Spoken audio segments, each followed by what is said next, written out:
Muda, berbakat, dan penuh potensi, itulah tiga kata yang kini melekat pada sosok Kenan Yildiz di Juventus. Sejak kedatangannya dari Akademi Bayern Munchen pada 2022, namanya terus mencuri perhatian publik sepak bola Italia. Penampilannya berkembang pesat dalam waktu singkat hingga mulai digadang-gadang sebagai calon peraih Ballon d'Or di masa depan.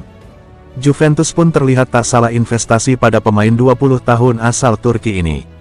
Pujian demi pujian datang dari berbagai arah, terlebih setelah Yildiz membuktikan kualitasnya di level tertinggi.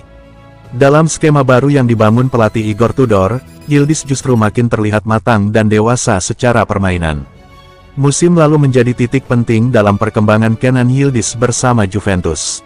Ia tampil gemilang di berbagai ajang, termasuk ajang prestisius seperti Piala Dunia antar klub.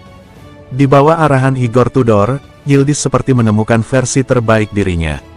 Ketajamannya, pemahaman taktik, serta ketenangan saat membawa bola jadi nilai lebih yang menonjol dari permainannya.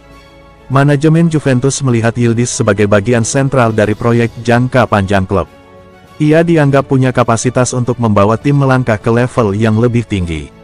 Dengan posisi yang makin mantap di lini depan, Yildiz jadi andalan baru dalam urusan kreativitas dan penyelesaian akhir. Para penggemar pun mulai menaruh ekspektasi tinggi padanya musim ini. Bakat Yildiz sejatinya sudah tercium sejak awal oleh para pencari bakat di Jerman. Detlef Staude, sosok yang pertama menemukan potensinya, bahkan tanpa ragu memuji Yildiz sebagai calon pemain terbaik dunia.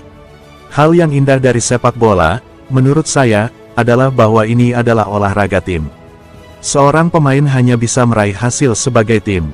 Namun, ya, saya pikir Kenan mampu memenangkan Ballon d'Or, ujar Staude, dikutip Calcio Mercato. Perkembangan pesat Yildiz bukan sekadar euforia sesaat, melainkan hasil kerja keras dan konsistensi.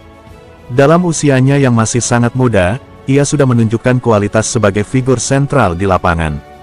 Jika laju ini terus berlanjut, peluang untuk meraih Ballon d'Or bukan lagi mimpi kosong. Dari Turin, Kenan Yildiz tengah menapaki jalannya menuju puncak sepak bola dunia. Juventus dilaporkan menetapkan tenggat waktu internal untuk merampungkan kesepakatan dengan Paris Saint-Germain. Nyonya tua, julukan Juventus, berambisi membawa Randal Kolo Muani kembali ke Allianz Stadium.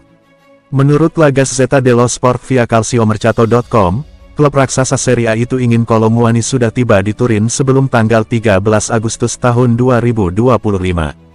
Tanggal tersebut bertepatan dengan laga persahabatan pramusim Juventus melawan tim afiliasi mereka, Next Gen, di Allianz Stadium. Pertandingan itu juga akan dihadiri oleh tokoh penting klub seperti John Elkann dan jajaran manajemen senior. Kolo Muani sebelumnya tampil impresif selama masa pinjaman pada paruh pertama 2025, mencetak 8 gol dari 16 penampilan di Serie A.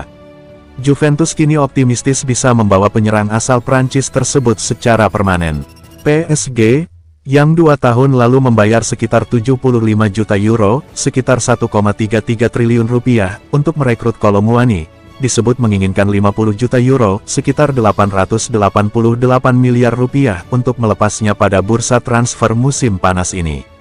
Sementara itu, Juventus siap mengajukan paket total senilai 45 juta euro, sekitar 799 miliar. Tawaran itu berbentuk peminjaman terlebih dahulu, dengan opsi pembelian di akhir musim.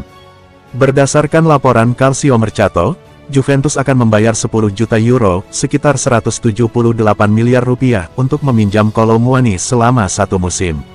Selanjutnya, mereka menyiapkan dana tambahan 35 juta euro, sekitar 621 miliar rupiah, untuk mengamankan transfer permanen sang penyerang berusia 25 tahun tersebut.